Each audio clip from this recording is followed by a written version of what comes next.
Okay, so my 2024 movie experience in detail. I'm just going to be going over some of these movies and what in particular stood out for me in each one of them. So let's dive in. Okay, so disclaimer, these are not movies that were released in 2024. Rather, these are movies that I have watched so far in 2024. So with that being said, let's dive in. I'm starting off with The Promised Land. This is a Danish movie and it features one of my favorite actors in the world, actually, Mads Mikkelsen. And he stars as a soldier who's just retired and is trying to use his pension actually to set up a colony that most people think is practically impossible to establish. And the reasons why he's doing this is to be able to achieve status in the society. And I feel like that plays a very pivotal role in the movie in itself. It shows why exactly people need to decentralize these types of themes from their lives in terms of seeking status and rather focus on the things that are actually important in life.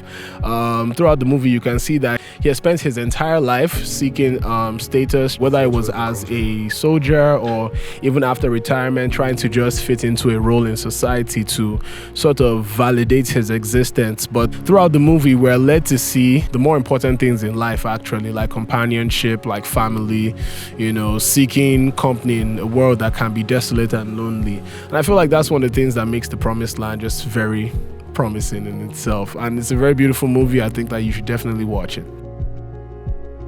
Okay, and next entry on my list for the year was actually Attack on Titan's final episode movie thingy. It's the conclusion to the anime as we know it, and we have seen from like the last one where exactly the story was headed, but it was really nice to see it all play out. The cinematography was exceptional as always. Seeing the different Titan variants was such a thing, and what else, just seeing the conclusion to that particular story, but while still maintaining the theme of Attack on Titan, which is that there's pretty much no end to human conflict, and the only thing that we can actually achieve is just finding a little peace in a world that's always going to be at war. And this had a very special place in my heart. So yeah, that's my second entry for the year. Here comes the Iron Claw. And on to The Iron Claw. Now, The Iron Claw is a very depressing movie about a very depressing family, the Von Erichs, who were a very big legacy, very big name in wrestling in the 80s, I believe, at the time when wrestling was just picking up. It's a very intense movie, so I would say it's not for the faint of heart. It ends badly. I think like everyone lets you know that from the beginning, and it's produced by one of the best studios that I appreciate out there, A24. So without spoiling too much, I can't go into it too much without spoiling it, but I would just say it's definitely a must watch from me. I think what stood out the most for me with the Iron Claw was Zac Efron, for sure. Zac Efron's performance was too top notch. So yeah, dive into that.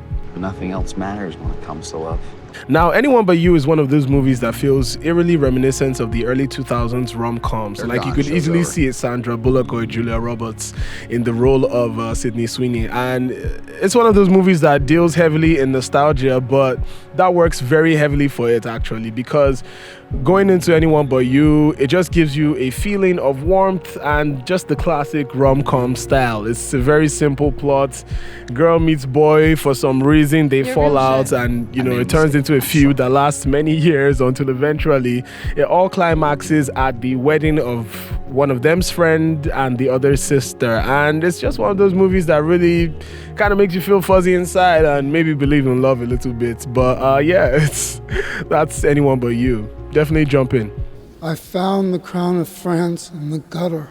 Next up is Napoleon by the amazing Joaquin Phoenix.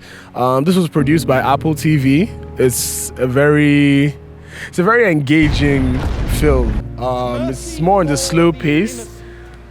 I think I would have wanted more action from this, but ultimately, it served its purpose into showing the genius of, Napoleon Bonaparte. And I would say it's a movie that showcases war in a very realistic sense of things. It's slow, it's a lot of trenches, it's a lot of death.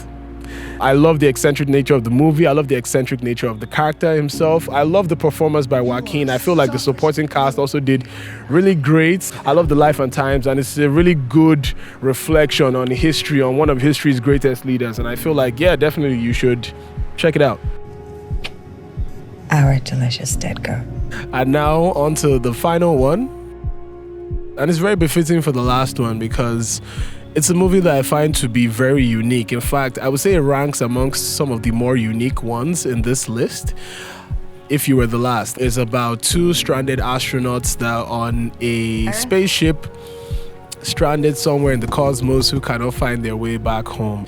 They're led to believe that they're just alone there, stranded in the universe. And it just really shows the way human relationships can develop.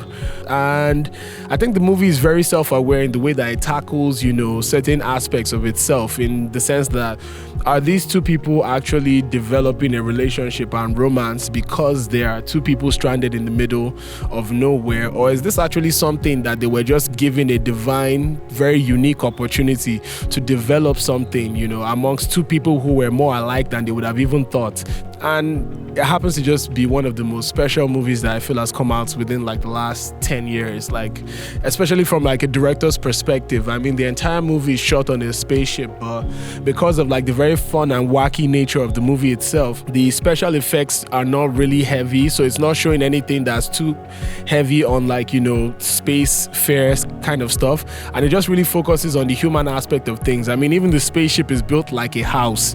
I find that to just be one of its best qualities. So if I would say that there's something that stands out the most for me, I would say the chemistry between the actors, but as well as just the visual direction for the movie. It's really just a movie that says, look, it's set in space, but focus on these two people that are out here stranded. And with that, we come to the end of my list. Thank you very much. I would say if you guys like this particular video and the style in which I shot it, the way that I went about the narrations and whatnot, or if you guys just want to see me do more of this, please drop that in the comments below, and also let me know what you even think about the movies after you've watched them. I'm really looking forward to hearing your thoughts, and with that I would say adios, peace, and much love.